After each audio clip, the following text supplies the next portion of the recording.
Are you extremely tired? Maybe even a little curious, like, why am I this tired? Maybe it's something else. And you're dabbling with looking like maybe it's burnout, maybe it's fatigue, maybe it's these things. Well, stick around in this episode. We're going to discuss the top three things that are signs that it could be just more than I'm tired. As you know, I'm Leslie Urbis, registered dietitian and a personal trainer who helps women go from selfless overachievers to fully and wholly embracing themselves. And today I have live with me Gary. Gary, how are you doing today? Tell us a little bit about yourself. I'm very well, thank you, Leslie, and thank you ever so much for having me on. How are you? I'm fabulous. Good, thank you. I'm a life and mindset coach. I have been in coaching for 8 years now, and over the last 8 years, I have coached a wide variety of people. And two of the people I keep coming back to are high achievers and women, specifically women high achievers as well, because they face a unique set of challenges in the working world, whether that's career or entrepreneurship, being in their own business. And I now work with high achievers, both male and female, and help them to ditch the overwhelm and live true to their values so that they can be, feel, and perform their best, thrive, but most importantly, be fulfilled across family, business, finances, and personal growth. I love it. So I know we're going to have a great conversation. I'm curious, in your world, what's the top thing that people typically come to you with that they think is kind of normal? Okay. It's normal to be a binge drinker. It's normal to live for the weekend, right? But they're getting to that point of like, is it normal or is it not normal? What's that top thing that you think kind of runs through a lot of your clients? I love that you bring up the kind of vices that people turn to, and I would say that behind that, the thing is that people are overly stressed or overly overwhelmed or unfulfilled, unsatisfied with where life currently is because they've reached a certain level of success professionally and financially. They've potentially got the house, the two kids, the cars, the holidays, the dog, the full traditional picture, but life doesn't feel the way that they thought that it should. And now they're beginning to question, well, why do I feel unsatisfied? I've got everything that I was told would make me happy according to society and social media. And should I be this stressed? Should I be using a vape through the week? Should I be having those extra few beers or cocktails on the weekend or whatever it is? Yeah, I love that.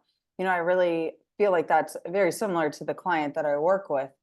But then they dive into this whole like, let me get really meticulous about my weight. Like that must be the thing that's missing. Like I probably got to lose those 5 to 10 pounds. I got to look better in a bikini. I have to look better. So they find this thing that is still not good enough because maybe that's the area that they need the help in. But truthfully, that underlying I am so unfulfilled and so unhappy in my life. And I don't know why, because when I was growing up, this was the checklist and I nailed that sucker, right? I nailed that sucker. I got, just like you said, the kids, the family, the dog, the job, the everything. So it's got to be the weight, it's got to be my body. That has to be what's really missing. So when somebody comes to you with that, are there other things that they typically present that seem or a different type of person that seems like they're thinking this is just a normal way of being, but it's really a sign of, you're going down this path of like unfulfilledness or burnout or just extreme disappointment almost. Yeah, so I would say to that, for a lot of these people, especially high achievers, the women that you work with, a large proportion of high achievers are high achievers because they are trying to get away from some form of feeling or negative experience in their past. They're trying to escape not feeling good enough or to escape some form of bad experience. Very commonly, high achievers experience imposter syndrome, which is just another way of saying, I'm not good enough.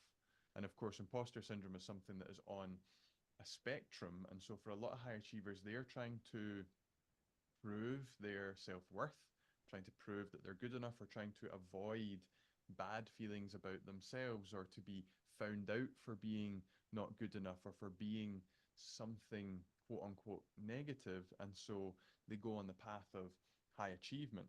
And it's almost like they start in a deficit of, I'm not good enough, but if I get the six-figure income, then I'm good enough. But then they get there and it doesn't change the core belief or change the association to the past experiences. And so there's a continual striving for more and more and more and more that never quite fulfills to the level that they're looking for, because nothing is going to change how they feel about themselves apart from themselves. I love that. I listen to a lot of things, and this morning, I was listening to a coach that was like, "You will." It's not actually a coach. It was from the book, "The Voice of Knowledge" by Don Miguel Ruiz. Have you ever read that book? I have not, but I'm a fan of Don Miguel, so I will note that down. Thank you. Yeah, it's a good book. So he talked about how you will never make it further than the basic belief that you have. And earlier in the book, he actually talked about, like, people are like, Don, do you work with kids? And he's like, no, I don't, because I can't change the kid. I can only change the parent. And it's truthful that the parent does raise the child, right? Which really started me on my journey down this in 2021, when I was like on a call with a man named David Nagel. And I guess it was a week-long event. And then I did his 2-day event. And he spoke as though you're just living out your parents' life. I was like, oh my gosh, I am. And I have 2 very small kids. They were like, one wasn't even 1 yet. One wasn't even 1 yet. And the other one wasn't 3 yet. And I was like, I have to change this. And now that I know that, like, your subconscious mind closes at 7, right? And that's the thing that I think that people ignore, is that it's really like your belief and your identity. I'm really toying with calling myself the identity shifter coach. Like, I help you to shift your identity to nail down where it is you're missing within your own body and why you're not getting your body results, because you're identifying as someone outside of your body, right? We really view it, a lot of people that are spiritual, right, or doing all the things, their body is just the thing they're walking around in, but they don't have this control. That's why they're feeling really exhausted, and they're trying all the diets and they're doing all the things, right? Because, well, it's got to be something else. And we're so taught, like you had said, to go outside of ourselves. But then you said it's truthfully you that helps you. But sometimes we're in our own way because, the instructions to the box are on the outside of the box, right? At times. And then there are times where it's having that right coach that taught you some of those things to shift, that you're like, okay, now I have the tools. Now, how can I open my own box? Because this is something I need to do myself, or I have to walk through. You can lead a horse to water, but you can't make him drink. And to me, I've always been like, okay, but I'm always drinking, so I don't understand. And then it hit me that really what that's taking on is you can't embody it. You can be the horse and you can drink the water, but if you don't allow that new belief to wash over you, you're no different. You're in the same place, right? So I love that. I love how you said that. I love how it's really like a deeper thing that people are missing, that the money isn't going to get you there. We think that because that's the next best thing, is the money. But truthfully, if you're unfulfilled now, it just gets exacerbated as you gain the money, right? So I'm curious, what's the third thing that you kind of see as somebody showing up like, well, I'm interested. I kind of like your content.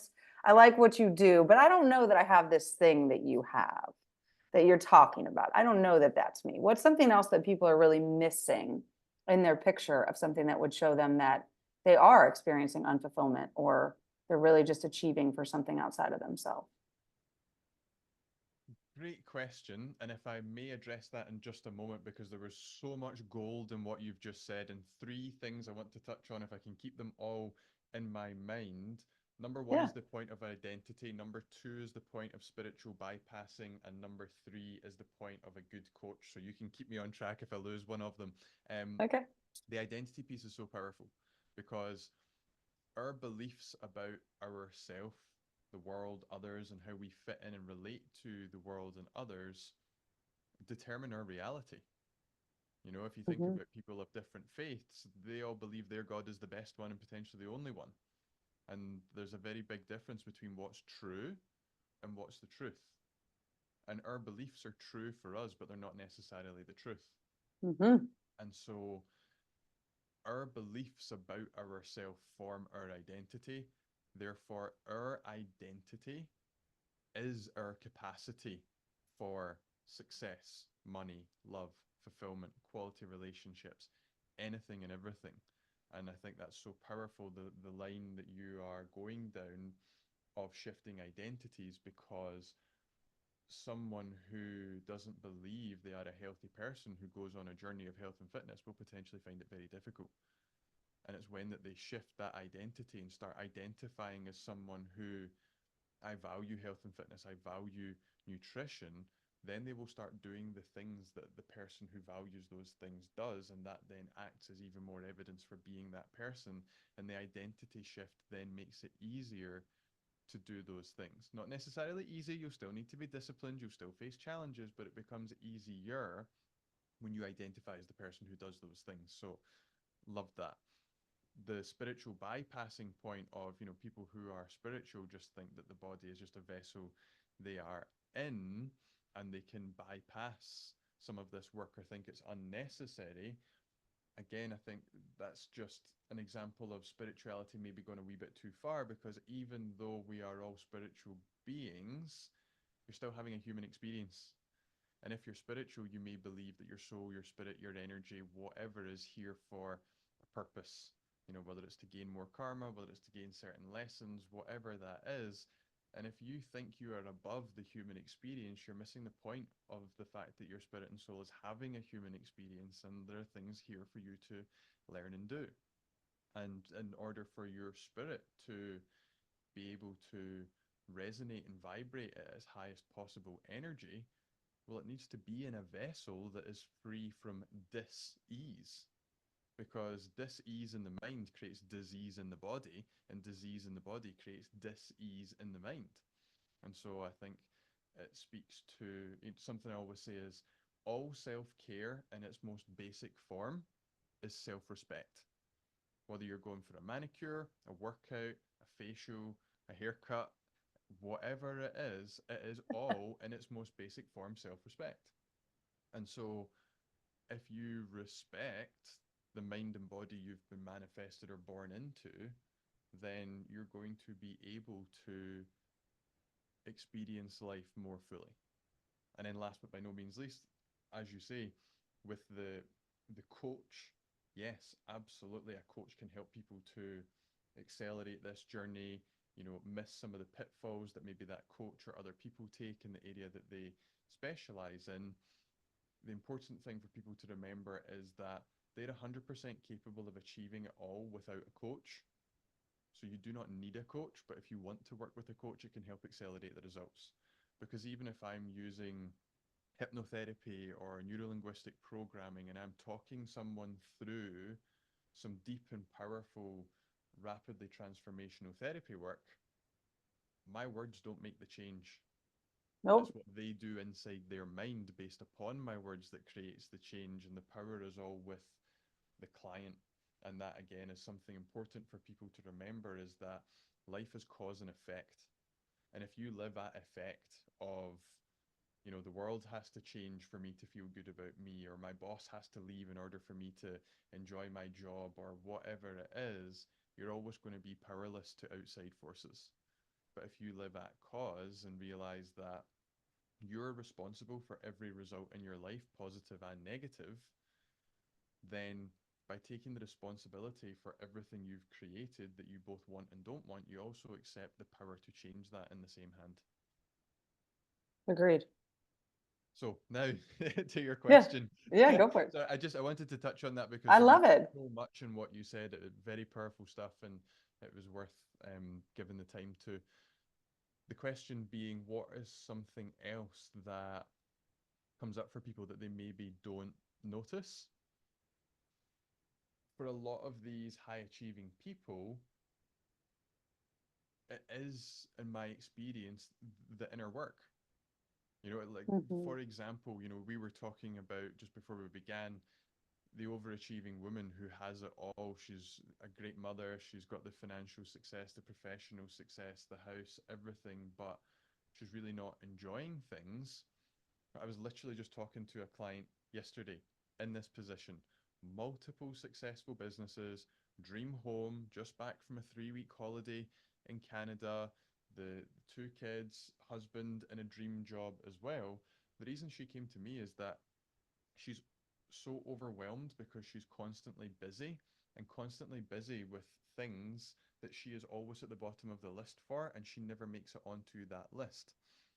Now, her being where she is in business is all because she is a very logical person. Her mind for business is fantastic. And having such a logical mind, initially talking to her about things like beliefs and values and emotions, and us using timeline therapy to change her association to her past negative experiences and all this kind of stuff, she was like kind of skeptical of all this. I was like, it's good to be. It's good. And she's like, I just, it doesn't seem so logical. I'm like, of course, because it's not logical. Beliefs are not logical because, as we said, there's a difference between what's true for you and what's the truth. And that's not logical. And you hit on a limiting belief if emotion comes up when you say that thing or think that thing, because our beliefs are directly in the subconscious, which is all tied to our emotions. And so for a lot of these people, I would say the thing that they don't realize is that the inner work is there, and the inner work is incredibly powerful because we all are an accumulation of our past experiences and the meanings that we have attached to them. It's that old thing of people say your past, you're defined by your past. I like to change that slightly and say your past does define you, but only by what you make your past mean about you. Oh, completely. I mean, that book also talks about it, but I think it was also on the call I was listening to today where it was like, you're instilled with the lies and the fear, and you believe it to be true, but that doesn't make it truth, right? And so I love that. I love how that's kind of like that piece. And that woman that kind of puts herself at the bottom, or if she does make the list, it's something like, I got a massage, or I got my manicure or pedicure, or something like that's the thing that we're supposed to do as women in order to make ourselves feel better, when truthfully that's just normal care. Like as a human, that should be considered normal care, whether you do your own pedicure or your own manicure or your own whatever it is. It should be normal care to take care of your body. It should be normal care to see, and take care of and respect your body, however that looks. If you're somebody that likes to go to the doctor, you're somebody that likes to get acupuncture, you're somebody who does your own acupressure with your hands and stuff like that, or whatever it is, it should just be considered normal. But that's become the norm for women. That's our care. That's our self-care, where truthfully our self-care is like, what is my value? And what's interesting is every time I look at my values, and I'm actually about to do it again, because about every 90 days, I kind of look at like, okay, what am I valuing? If I were to look back, what is my value? What am I really looking at? What are my wants? What are my needs? What has shifted in these 90 days? Where has my identity changed, right? Because it takes a little while for your identity to shift. So if you're wiring something, let's see if I did that, or if I missed the mark, or if like something occurred and I fell off really big off track or something, and I think what truthfully comes down to it is that to many women, they consider that unnecessary. But that's the self-care, that's the soul care, right? If I take care of me on the inside, and I really know that the checklist is actually what I value, then I go there. My 6-year-old daughter now says to me all the time, I might have kids, but I'm not getting married. And then she'll change it. And she'll be like, I don't know that I want to have kids. They seem like a lot of work, because you do a lot of work. She's like, so I don't know about that. I'm like, what do you want to do? I want to be an artist, and I want to be able to lay and look at the sky. And I'm like, man, I have taught my daughter so well. Okay, so you now know the peaceful moments, how you get peace and what you want to do. And like, that, like, to me, that's great. And when she's just so blunt, like, I don't really want to do the dishes right now, mom. Like, I could maybe help later, but I don't feel like doing it right now. And I'm like, good for her, whereas my, selfless overachiever in my body that sits there is like, you need to do the dishes. They're sitting there in the sink, blah, blah, blah, blah, blah, whereas my daughter will have much more of a like, they'll get done tonight, because she agrees. We live in Spain where there's a lot of ants, but, you leave those, you could come back to a sink full of ants the next day. So you don't leave them overnight. So she's got that instilled in her. But yeah, I love that. I love that. And I love those 3 things that people may really not be seeing. in there, and really that this is an identity shift. So if somebody were interested in what you do, obviously I'll put links for what you do below, but tell them, like, do you have like a free call or something that you offer for people that they can get to know you a little bit more, or where they can follow you? Yeah, let them know in case they are interested in knowing more about you. Thank you very much. I always offer a complimentary coaching consultation up front, which is a 90-minute coaching session completely free on me, so that we can get an opportunity to get to know one another better, find out more about what's going on with you and your goals, and then from there, identify what would be the best way to get you from where you are to where you want to be. And at the end of that, if people want to talk about working together, great, we'll talk business. And if not, then great, you walk away with some breakthroughs, insights, and action steps, and I walk away having had the opportunity to help someone else with their goals. And if people would like to get to know me better, come find me on social media. I'm on Instagram at GaryRankin_, or on Facebook. I believe it's facebook.com/Gary.Rankin.58. And I always do my best to pour my heart and soul into my content. So if you were to sit and read through the captions, there is genuinely hugely valuable things in there that can help you, and you can reach out to me anytime. Just say hello if there's something you would like to know about me, or learn about personal growth, or curious about your journey. I'm an open book and always more than happy to help. Awesome. That's awesome. Yeah, definitely reach out to Gary. I can tell he can definitely help you get to where you want to go. So I hope this was very helpful for you. Of course, please like, share, and subscribe to my YouTube channel as always. And all the links to all the things I do are below. You guys know that. So I'm not going to chat about this. This is about Gary. We will see you guys on the next episode. I hope you guys have a great day. Bye for now.